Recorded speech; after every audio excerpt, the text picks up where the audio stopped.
Hiya, I'm Jasper, and welcome to your video review for The Three Musketeers, starring Logan Lerman, who I think I only remember from The Perks of Being a Wallflower, Ray Stevenson, Luke Evans, Orlando Bloom, and Mila Jovovich. So, as always, I'm going to give the good, the bad, and the furry. Not really anything notable furry-wise, so moving on. This movie, it's called The Three Musketeers. If you've never heard of or seen any of the Three Musketeers movies before, weird, but welcome. So I thoroughly enjoyed this interpretation. I never even realized that Orlando Bloom had been in a Three Musketeers movie, let alone the Three Musketeers movie had come out in 2011 that looked like it had quite a bit of a budget. But I was pleasantly surprised. This movie, how to put this?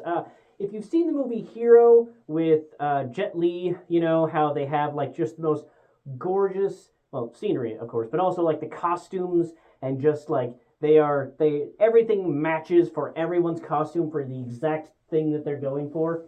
They did that here, but for Renaissance-ish time frame, and I thought that they did it really well because some of the times you get like the Robin Hood, the Jamie Foxx version with Taron Egerton. Like, don't get me wrong, fucking love that movie, but there is definitely not an exactly historically necessarily accurateness to how people dressed there. It is an interpretation that is great there, but with this one, I feel like they were like, hey, you know those awesome Renaissance paintings where like people where like the dudes are wearing the heels because they're that was the sign of like royalty, and then like the chicks are wearing like the massive like ring around their heads, and then people have like the foil, like just all the super famous paintings that you think of that, at least for me, a lot of times I haven't seen them in movies, let alone action movies, where you're like, how is that the step? That doesn't work for the type of action movie you're shooting. But in this movie, they make it work, and it works really well, and they integrate it, I feel like, into the plot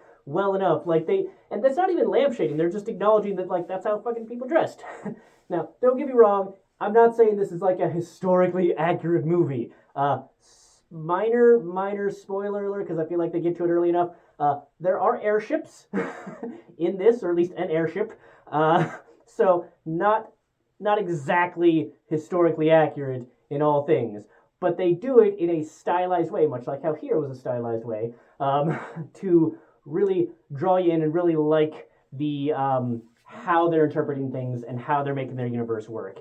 And I loved all of the characters. I loved the carefree nature of their interactions, and yet they still had enough of their individual personalities come through that you cared about the characters. So I wouldn't call it necessarily a comedy because I wasn't like busting a gut laughing, but it wasn't like a dour and serious and you're like, oh no, our heroes are in danger, going to die. I can't. I mean, I guess actually how I'm doing that was kind of how you're like, oh no, they're in danger. But like, you're not like, oh no, oh, they're gonna die definitely. Like, no, you never really had that feeling necessarily. You had that it was a fun, I don't want to say campy because it's not campy, but there was a fun time to be had with this where you can have like life or death situations while still be having fun with it. And I really liked not just the Three Musketeers, but the King and not the Pope, the Cardinal guy. He was awesome.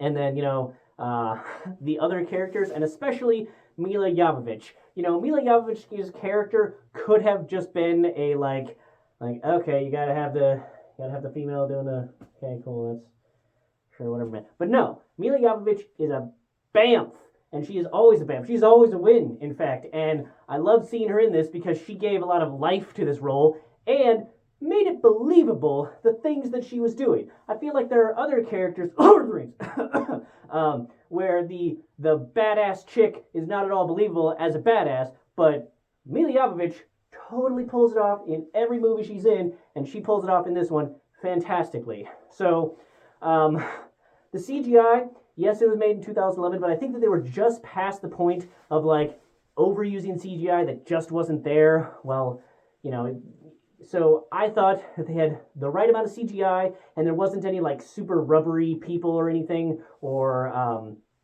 that type of thing. I think that they used enough real sets with some slow mo and some CGI things that were necessary to pull off, but without being like, okay, here's the CGI scene. It wasn't like that at all. The music I didn't find terribly memorable, so it wasn't obtrusive in a bad way.